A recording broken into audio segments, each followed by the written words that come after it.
Hi, it's me again with Corel Roll Tips and Tricks. And somebody emailed me yesterday, and I couldn't really understand what they were talking about, and then they actually figured it out on themselves.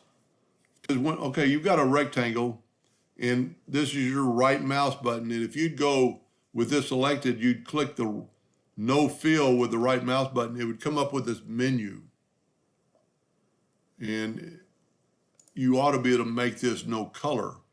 So he figured it out on his own, so I thought I'd share it. Go up to Tools, Option, Color Palette, Secondary Mouse Button.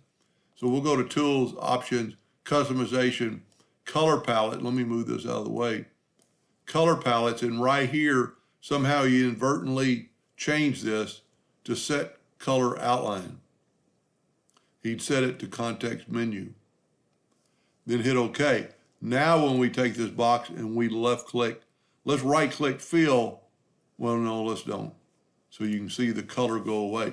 Well, first of all, let's right click black and then right click no fill. We don't get the menu is working. So left click, going to be black, no fill, right click, color. Anyway, I doubt if too many other people have that problem, but just in case you do run into it, that's the way to fix it. Hope that helped. Thanks.